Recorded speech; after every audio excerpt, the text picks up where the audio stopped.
कक्षा तीसरी के बच्चे ध्यान दें। जैसा कि आपको मालूम है कि अपनों ने 2.1.1 यानी पार्ट 1 आपका समाप्त कर लिया है। अब आज अपन गणित के क्रम को आगे बढ़ाते हैं और पार्ट 2 चालू करते हैं, जिसमें आपकी 2.1 से लेकर 2.7 तक या 2.6 तक है। ठीक है, तो मैंने आज आपके इसमें 2.1 और 2.2 दोनों को किया है। मैंने इनके एक एक सवाल किए हैं, बाकी अगले इनके जो सवाल है 3 3 4 4 5 या 5 सवाल है उनको आप करेंगे ताकि आप स्वयं करना सीखें। ठीक है, जैसे पहले में आपको अंकों से शब्दों में लिखना है। ठीक है, अब इस पहले सवाल में और भी 4 सवाल या 5 सवाल आपको दिए हैं, उनको बाकी को आप करेंगे। उसके बाद ही आप दूसरा सवाल चालू करेंगे। फिर इसमें आपको शब्दों से अंकों में लिखना है।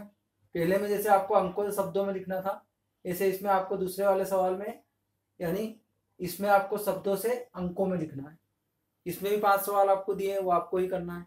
ठीक है, इसके बाद इसके अगले क्रम में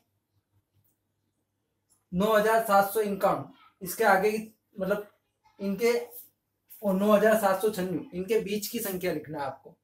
ठीक है, बीच की संख्या लिखने के लिए आपको इस तरह बीच में रिक्त स्थान छोड़ने होंगे और कम से कम आप 4 संख्या लिखेंगे। ठीक है, उन्होंने नहीं दिया है कितनी संख्या लिखना है आपको, लेकिन अपनों ने मन से 4 संख्याएं लिख ली है। जैसे 9792, 9793, 9794, 9795, 9796। ठीक है, इसी प्रकार अपने को अपना क्रम आगे बढ़ाना है। और अब यहां पर अपने को इसके आगे की 3 संख्याएं लिखना है। जैसे 7321 आपको दे रखी है चौथे वाले सवाल में, जिसमें आपको इसके आगे की 3 संख्या लिखना है। तो इसके आगे की 3 संख्या, अगली 3 संख्या कौन सी होती है? जैसे 7322, 7323, 7324।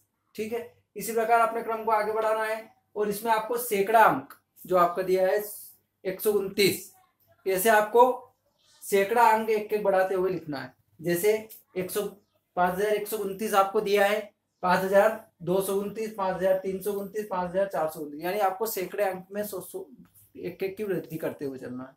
ठीक है, इसके भी 4 सवाल आपको दिए हैं, वो आप ही करेंगे।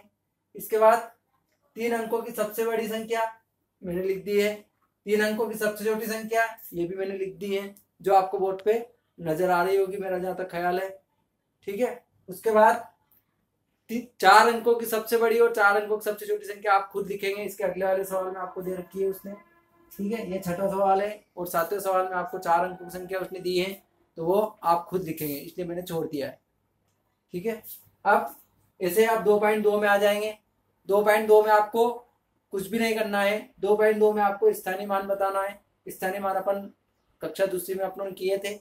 जैसे 1935 में 5 का स्थानीय मान बताना आपको, जो पीछे जो आपके नीचे लाइन दे रखी है उसमें जिन अंकों के नीचे उसने लाइन दे रखी है अंडरलाइन, उन्हीं रेखांकित वाले अंकों को ही आपको बताना है। तो यहाँ 5 के नीचे दे रखी है 5 × 1 = 5। ऐसे ही 6545 में इस 5 के नीचे दे रखी है आपको। अब आपको आता है इकाई, दहाई, सैकड़ा, हजार, मतलब 5 इकाई पे सैकड़े पे, तो आपको 5 × 100 = 500। ठीक है, इसके बाद तीसरे सवाल में आपको सभी अंकों का स्थानीय मान बताना है। तो जैसे ये इकाई पे आपका 6 × 1 = 6, 1 आपका दहाई पर है तो 1 × 10 = 10, 9 आपका सैकड़े पर है तो 9 × 100 = 900, और 8 आपका हजार पे है तो 8 × 1000 = 8000। ठीक है, इसके बाद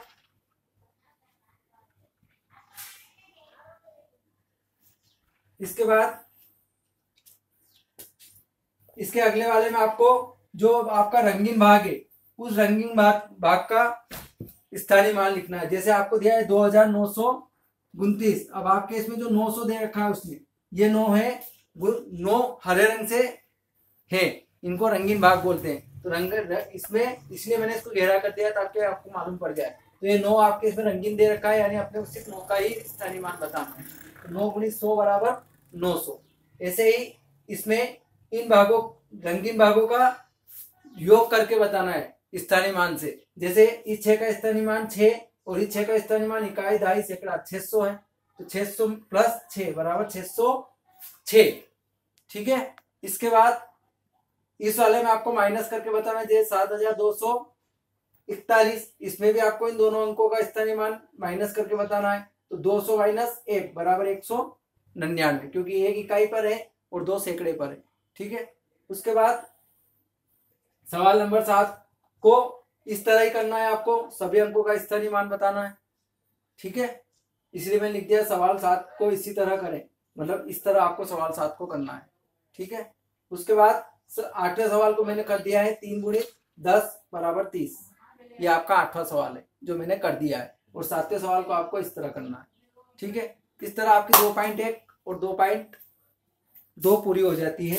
यह आपका पार्ट 1 रहेगा। इसके बाद वाले अगले पार्ट में आपको 2 प्रश्नावली फिर भेजी जाएगी। थैंक यू, धन्यवाद। आप अपना कार्य समय से पूरा करते रहें ताकि आप बाद में आपके ऊपर काम का लोड न पड़े। धन्यवाद।